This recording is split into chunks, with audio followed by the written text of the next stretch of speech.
Hi everybody! Today's book is Curious George and the Firefighters. It's by Margret and H.A. and it's published by Houghton Mifflin. This is George. He was a good little monkey and always very curious.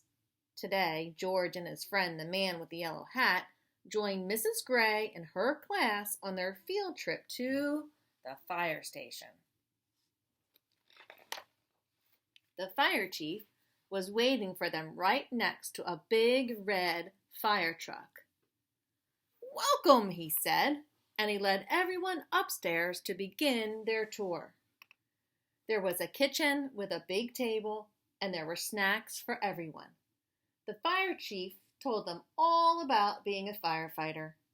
George tried hard to pay attention, but there were so many things for a little monkey to explore, like that shiny silver pole in the corner. Where did that pole go?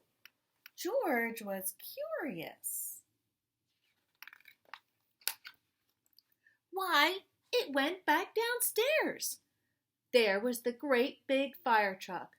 There was a map of the city, and there was a whole wall full of coats and hats and big black boots.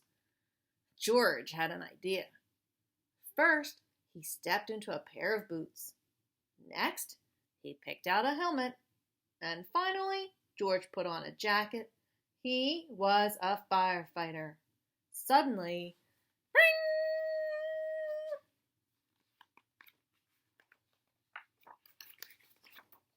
The firefighters all rushed in. "This is not my helmet," said one. "My boots are too big," said another. "Hurry, hurry," called the fire chief.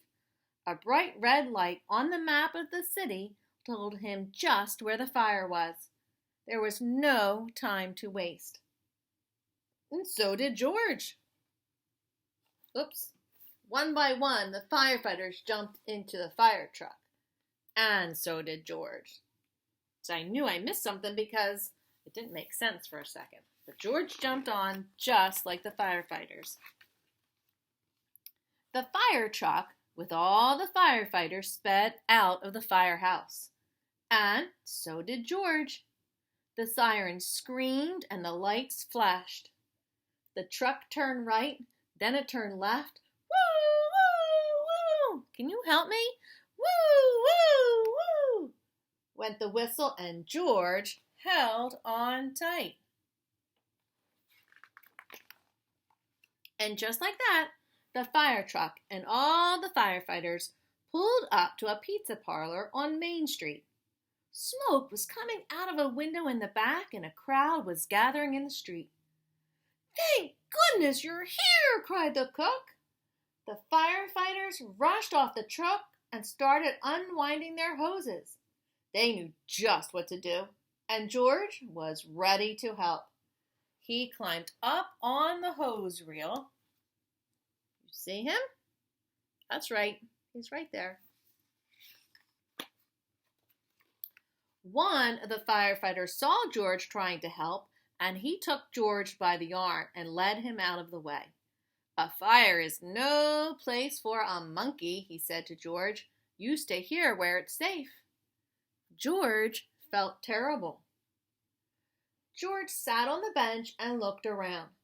Next to him on the ground was a bucket full of balls. George reached in and took one out. It fit in his hand just right, like the apple he'd had for a snack. A little girl was watching George. He tried to give her the ball, but she was too frightened. George took another ball, and another. "Look," a boy said, "the monkey is juggling." The boy took a ball from the cage and tossed it to George, but it went too high. George climbed up onto the fire truck to get it.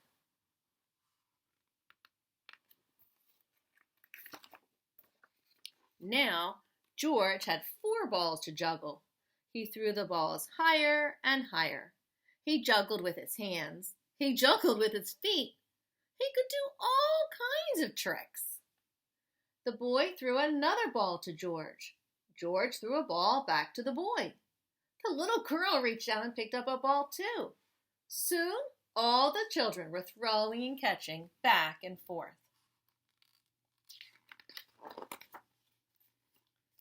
The fire chief came to tell everyone that the fire was out.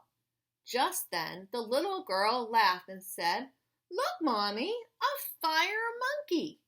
"Hey," called the fire chief, "what are you doing up there?"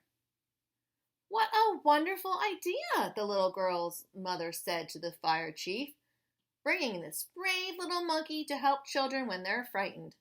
"Oh," the fire chief said, well, thank you. Before long, the fire truck was back at the firehouse, where a familiar voice called, "George!" It was the man with the yellow hat. "This little monkey had quite an adventure," said one of the firefighters. "Is everyone all right?" asked Mrs. Gray. "Yes, it was just a small fire," said the fire chief, "and George was a big help." Now the field trip was coming to an end, but there was one more treat in store. Let's see what it is. All the children got to take a ride around the neighborhood on the shiny red fire truck, and they each got their very own fire helmet, even George, and it was just the right size for a brave little monkey. And that's the end of the story. Do you think fire trucks are always red? You're right, they're not. Sometimes they're green. I've seen, I even saw a pink one time. So, how about, do you think firefighters can be boys or girls? You're right. Boys or girls, when they grow up, can be firefighters. All right, that's it for today. Bye.